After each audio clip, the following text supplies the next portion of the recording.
Chers cadénoutes, bonjour. Bienvenue dans ce bulletin d'information. Voici les dernières actualités de la semaine. Retour sur le Salon national de l'entrepreneuriat féminin SANEF à Bangui, en République centrafricaine. Organisé par la Fédération des associations de l'entrepreneuriat féminin en Centrafrique FAFECA, le SANEF a été un succès réunissant hommes et femmes dans une ambiance dynamique.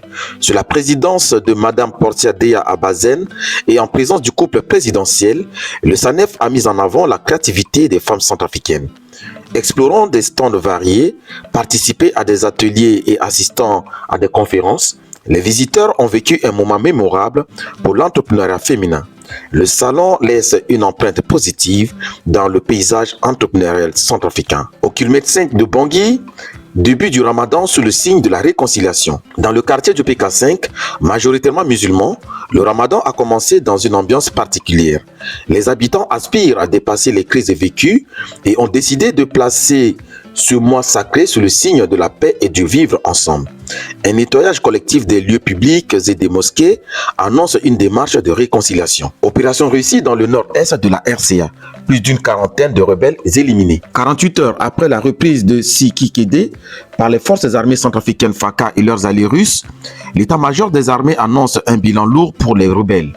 Plus d'une quarantaine d'assaillants ont été neutralisés et des équipements de combat détruits. La contre-offensive a été implacable, montrant la détermination des forces nationales et de leurs alliés face à la coalition des patriotes pour le changement CPC. Poursuivons avec le voyage pastoral du cardinal Zapalainga.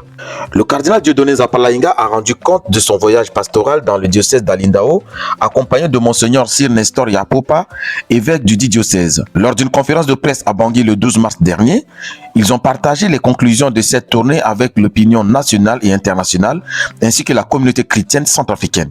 Les discussions ont porté sur des questions cruciales telles que la sécurité, la santé, l'éducation et la cohésion sociale dans les localités confrontées à des défis majeurs comme Kimbe, Mingala et Kongbo. Le cardinal a lancé un appel poignant aux autorités et à la communauté internationale pour venir en aide à ces populations en détresse, soulignant l'importance de la solidarité dans de telles circonstances. La MINUSCA note la poursuite des violations des droits de l'homme en RCA.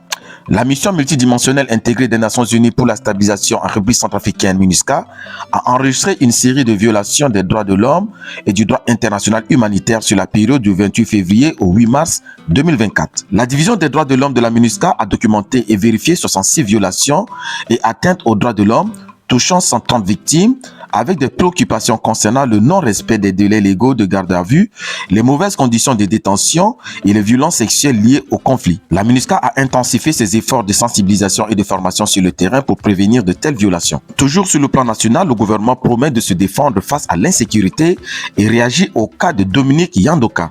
Le gouvernement de la République centrafricaine a réagi à l'attaque récente de Sikikede et au cas de Dominique Yandoka lors d'une conférence de presse à Bangui le 11 mars 2024. Le porte-parole du gouvernement Maxime Balalou a exprimé la détermination du gouvernement à faire face à toute tentative de déstabilisation et préserver l'intégrité du pays.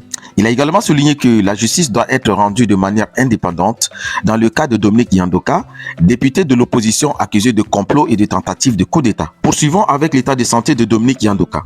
Depuis plusieurs mois, M. Yandoka est détenu sans comparution devant un juge accusé de complot d'atteinte à la sûreté de l'État. Son état de santé s'est récemment détérioré, ce qui a poussé ses collègues à sonner l'alarme, demandant sa libération pour des raisons médicales. Malgré une grève de la faim entamée le 10 mars dernier pour protester contre sa détention prolongée, M. Yandoka a été admis en soins dans une infirmerie au camp militaire de Roux vendredi dernier. Cette évolution suscite des interrogations sur l'avenir de son dossier et sur la possibilité que cela représente un tournant dans sa situation. Pour terminer ce bulletin d'information, le procès de Crépin Bolingumba de nouveau reporté. Le procès de Crépin Bolingumba accusé d'outrage à magistrat a été renvoyé au 20 mars 2024 en raison de problèmes procéduraux soulevés par sa défense. Les avocats ont relevé des manquements dans les procédures et ont exprimé leurs préoccupations concernant la préparation de la défense de leurs clients. Cette affaire, qui a attiré l'attention après les déclarations de Crépin Bolingumba dénonçant une prétendue mafia au sein de l'appareil judiciaire, continue de susciter des controverses et des débats sur l'indépendance de la justice en République centrafricaine. C'était le bulletin d'information sur l'actualité centrafricaine avec Rocarola Landong. Restez avec nous pour plus de mises à jour. Informer, sensibiliser et donner la parole, c'est notre engagement.